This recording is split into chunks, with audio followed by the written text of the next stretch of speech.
जय हिंद। ये वीडियो आप लोगों के लिए बहुत ही ज़्यादा इंपॉर्टेंट है। आज के इस वीडियो में आप लोगों को बताने वाले हैं कि संदर्भ कैसे लिखना है, चाहे यहाँ पर गद्यांश का हो, चाहे यहाँ पर पद्यांश का हो, या फिर संस्कृत वाला हो, कोई भी अच्छी तरीके से बताऊंगा कि कैसे लिखना है, चाहे कोई भी हो।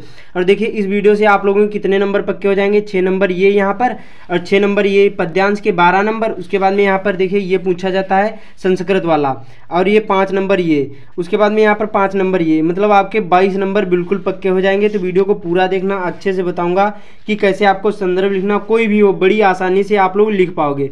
तो वीडियो को पूरा देखना, अच्छी तरीके से बताऊंगा। और ये भी बताऊंगा, जो वीडियो के लास्ट में ये बताऊंगा, जो ये पैराग्राफ होता है इसको बिना पढ़े पहचानने की ट्रिक। तो वीडियो को अच्छे से वॉच करना। देखिए इस प्रकार से प्रश्न पूछा जाता है। यहाँ पर लिखा होगा निम्नलिखित गद्यांश पर आधारित 3 प्रश्नों के उत्तर दीजिए। एक पैराग्राफ होगा और इसी को पढ़ करके यहाँ पर 3 प्रश्नों के उत्तर देना होगा। यहाँ पर पहला होगा कि प्रस्तुत अवतरण का संदर्भ लिखिए, फिर रेखांकित अंश की व्याख्या कीजिए, और राम लक्ष्मण के स्वभाव में क्या अंतर था, है या फिर था, ये आपको दर्शाना है। उसके बाद में अथवा करके एक और पूछा जाता है। इसी प्रकार से होता है। 6 नंबर का ये पूछा जाता है, बाकी ये यहाँ पर पूछा जाता है। तो बताऊंगा कैसे लिखना है। देखिए सबसे पहले आपको क्या करना है, ये एक पैराग्राफ होगा, इसको सबसे पहले पढ़ना है। जब पढ़ोगे तो इसमें कुछ ऐसे पॉइंट मिल जाते हैं, उन्हीं पॉइंट से आप ये पहचान जाओगे कि कौन से पार्ट से लिया गया है। देखिए इसको पढ़ लेते हैं। यहाँ पर पहले ही लिखा है कि मित्रता के लिए यह आवश्यक नहीं कि 2 मित्र एक ही प्रकार का कार्य करते हों या एक ही रुचि के हों। तो यहाँ पर मित्रता पहले ही दिया है, तो समझ जाना कि ये मित्रता नामक पाठ से लिया गया है। और इसके लेखक कौन है, तो आचार्य रामचंद्र शुक्ल जी हैं। इतना मालूम हो गया। 2 चीज़ें मालूम हो जाएंगी तो संदर्भ बड़ी आसानी से लिख पाओगे। पहला होता है कि आपको पाठ का नाम मालूम होना चाहिए। उसके बाद में दूसरा क्या होता है, लेखक का नाम मालूम होना चाहिए, तभी आप लोग संदर्भ लिख पाओगे। तो क्या करना है, प्रश्न नंबर 21वां है। जैसे जैसे बताऊंगा सेम ऐसे ही आपको बोर्ड एग्जाम में लिखना है, तभी पूरे नंबर मिलेंगे। सबसे पहले आपको यहाँ पर डालना है, क्या डालोगे, प्रश्नोत्तर नंबर या संख्या। अच्छी अच्छी राइटिंग में लिखना है। यहाँ पर प्रश्नोत्तर, यहाँ पर संख्या, और कितना था, 21वां था। 21वां कर रहे हैं तो ऐसे कर देना है। बाकी अथवा करके 2 पूछे जाते हैं, का वाला यहाँ होगा और खा वाला यहाँ होगा, 2 पूछे जाते हैं। तो एक लिखना होगा जो भी आपको पता हो। जैसे हमें पता है कि का वाला पता है, तो यहाँ पर आपको क्या करना है, सिंपली इस प्रकार से का वाला कर देना है। ये काले पेन से आपको करना है, और बोर्ड एग्जाम में काले और नीले ही पेन यूज़ करना है। किसी भी क्लास में हो, चाहे क्लास 10th या 12th या 11th या 9th, सभी लोगों के लिए ये है, क्योंकि संदर्भ जो लिखना समझ लिए तो इसी में पूरे नंबर मिल जाते हैं। तो देखिए अब क्या करना है, पहला क्वेश्चन है कि यहाँ पर प्रस्तुत अवतरण का संदर्भ लिखिए। संदर्भ लिखने से पहले आपको क्या लिखना होता है, संकेत। संकेत में क्या लिखा जाता है, पहले के 2 शब्द और आखिरी के 2 शब्द। इससे क्या होता है, देखिए इससे ये होता है कि जो एग्जामिनर होता है वो समझ जाता है कि बच्चे ने किस पैराग्राफ से लिखा है। तो देखिए यहाँ पर, तो यहाँ लिखोगे मित्रता के, उसके बाद में आखिरी के इसमें लिखना है खूब निभी। क्या लिखना है यहाँ पर, मित्रता के, मित्रता के, उसके बाद में डॉट डॉट करके आखिरी में लिखना है खूब निभी। इससे एग्जामिनर होता है वो समझ जाता है कि बच्चे ने इसी पैराग्राफ से लिखा है। तो क्या लिखना है आपको, खूब निभी, इस प्रकार से पूर्ण विराम। अब आपको पहली यहाँ पर रोमन अंकों में है, जिस प्रकार से लिखा सेम वैसे ही करना, कोई भी प्रश्न नहीं उतारना, ये आपको ध्यान रखना। तो रोमन अंकों में था पहला, ऐसे कर देना है, और यहाँ पर आपको हेडिंग डाल देना है संदर्भ, संदर्भ, इस प्रकार से। अब इसमें कैसे लिखना है, देखिए जैसे जैसे बताऊंगा, चाहे कोई भी संदर्भ हो बड़ी आसानी से लिख पाओगे। तो प्रस्तुत क्या लिखना है, सबसे पहले प्रस्तुत, इसको याद भी कर लो, प्रस्तुत गद्यांश, क्योंकि ये जो कहानीनुमा होता है उसको गद्यांश बोलते हैं, जो कवितानुमा होता है उसको हम पद्यांश बोलते हैं। तो प्रस्तुत गद्यांश हमारी पाठ्य पुस्तक, क्या, हमारी पाठ्य पुस्तक, पाठ्य पुस्तक। उसके बाद में हिंदी के, हिंदी के, अब आपको पाठ का नाम डालना होगा। इतना लिखने के बाद अब आपको पाठ का नाम, जैसे ये मित्रता नामक पाठ से है तो इसको काले पेन से आपको लिखना है मित्रता। इतना लिखने के बाद यहाँ पर नामक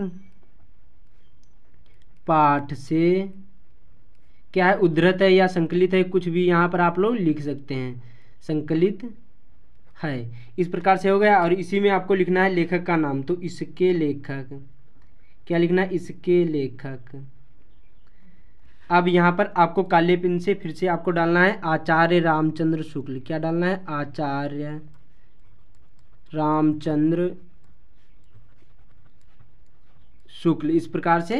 उसके बाद में यहाँ पर जी हैं, ये आपका क्या हो गया, संदर्भ हो गया। इसी प्रकार से लिखना है प्रस्तुत गद्यांश हमारी पाठ्य पुस्तक हिंदी के, यहाँ पर कोई भी हो चाहे जो भी हो, यहाँ पर आपको पाठ का नाम डालना है, नामक पाठ से संकलित है। उसके बाद में इसके लेखक जो भी हो, जिस पाठ से हो उसके लेखक आचार्य रामचंद्र शुक्ल जी हैं, या कोई भी हो सकता है, अदर हो सकता है। तो इसी प्रकार से आपको इसको लिखना है। उसके बाद में दूसरा क्वेश्चन पूछा जाता है कि रेखांकित अंश की व्याख्या कीजिए। अब रेखांकित अंश की व्याख्या कितना करना है, जो यहाँ पर ये लाइन खींची हुई है 2 लाइन में, इसी की केवल व्याख्या करना, पूरे पैराग्राफ की नहीं करना, ये आपको ध्यान रखना है। तो क्या लिखा है, मित्रता के लिए यह आवश्यक नहीं कि 2 मित्र एक ही प्रकार का कार्य करते हों या एक ही रुचि के हों, इसी प्रकार प्रकृति और आचरण की यहाँ पर क्या है, समानता भी आवश्यक या वांछनीय नहीं है। इन्हीं दोनों लाइन की आपको क्या करना, व्याख्या करना, पूरे पैराग्राफ की नहीं करना है, क्योंकि इसमें बता रहा है रेखांकित अंश की व्याख्या करना है।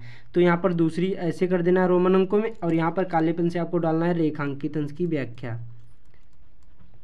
रेखांकित, उसके बाद में अंश की व्याख्या। इस प्रकार से करने के बाद अब आपको क्या करना है, देखिए जो आपको पता होगा अच्छी तरीके से लिख सकते हैं, या फिर आपको देखिए लिखने की ट्रिक होती है, इसको लेखक कहता है, लेखक कहता है कि। अब जो ये लिखा है इसी को उतार भी दोगे तभी, या कुछ अपने इसमें पॉइंट ऐड कर दोगे, इससे क्या होगा, एग्जामिनर समझ नहीं पाएगा। और आपको क्या करना है, लेखक कहता है कि इतना डालना है, उसके बाद में ये लिखा है का ज्यों का त्यों भी उतार दोगे तभी नंबर आपको मिल जाएंगे। हो सके तो आप लोग जो आपको पता हो तो अच्छी तरीके से लिखना है, ठीक है। तो इसी प्रकार से लिखना है, जैसे मैं बताऊंगा तो बहुत ज़्यादा टाइम लगेगा। उसके बाद में आखिरी प्रश्न होता है राम और लक्ष्मण के स्वभाव में क्या अंतर है, तो इसी में मिल जाएगा आपको ढूंढना है। यहाँ पर लिखा है देखिए, राम धीर और शांत प्रकृति के थे, लक्ष्मण कैसे थे, उग्र और उद्धत स्वभाव के थे। तो यही हमारा प्रश्न का उत्तर इसी में मिल गया है। तो ये देखिए प्रश्न उतारना नहीं, जैसे ये हो गया तो आपको क्या करना है, यहाँ पर तीसरा ऐसे कर देना है रोमन अंकों में, और यहाँ पर आपको लिखना है राम कैसे थे, प्रश्न नहीं उतारना है आपको, राम क्या लिखना है, धीर और शांत, क्या थे, राम धीर और शांत प्रकृति के थे। और उसके बाद में यहाँ पर लक्ष्मण कैसे थे, लक्ष्मण, यहाँ पर लक्ष्मण उग्र और उद्धत स्वभाव के थे। बस हो गया। इसी प्रकार से आप लोगों को लिखना बहुत सिंपल सा होता है, अच्छी राइटिंग में बनाकर लिखना है, जैसे मैंने बताया कोई भी हो इसी प्रकार से आपको हल करना है, कोई भी हो गद्यांश का। अब पद्यांश का कैसे हल करना है, देखिए इस प्रकार से आपको हल करना है। जैसे यहाँ पर देखिए पूछा जाएगा कि दिए गए पद्यांश पर आधारित 3 प्रश्नों के उत्तर दीजिए, और यहाँ पर 2 होंगे, यहाँ पर प्रश्न एक ये होगा एक ये होगा, इन दोनों में से आपको एक करना है। इसमें पहला होता है कि उपयुक्त पद्यांश का संदर्भ लिखिए, फिर रेखांकित अंश की व्याख्या कीजिए, और एक यहाँ पर क्या होगा, उपयुक्त पंक्तियों में कौन सा अलंकार है। तो जैसे ये है, आपको रेखांकित अंश मैंने बताया 4 लाइन की ही केवल व्याख्या करना है। अब संदर्भ इसका कैसे लिखना है, वो प्रश्न समाप्त हो जाए उसके बाद में आपको लाइन खींचना है पटरी से इस प्रकार से।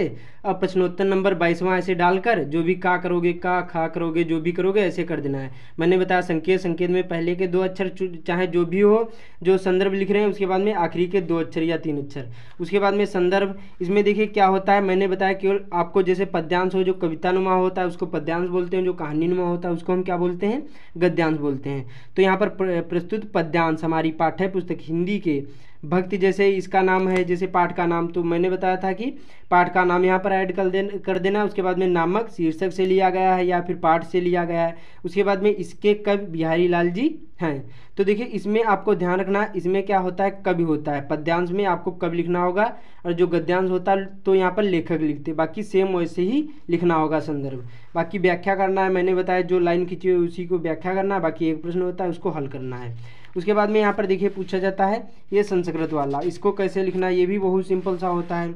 इसमें देखिए इस प्रकार से होता है कि दिए गए संस्कृत गद्यांश में से किसी एक का संदर्भ हिंदी में अनुवाद कीजिए, 5 नंबर का होता है। और यहाँ पर देखिए ये 2 अथवा करके पूछे जाते हैं, इन दोनों में से एक लिखना होता है। तो देखिए प्रश्न नंबर यहाँ पर ऐसे डाल देना है, प्रश्नोत्तर नंबर 23वें का जो भी का कर रहे हैं तो का, खा कर रहे हैं तो खा।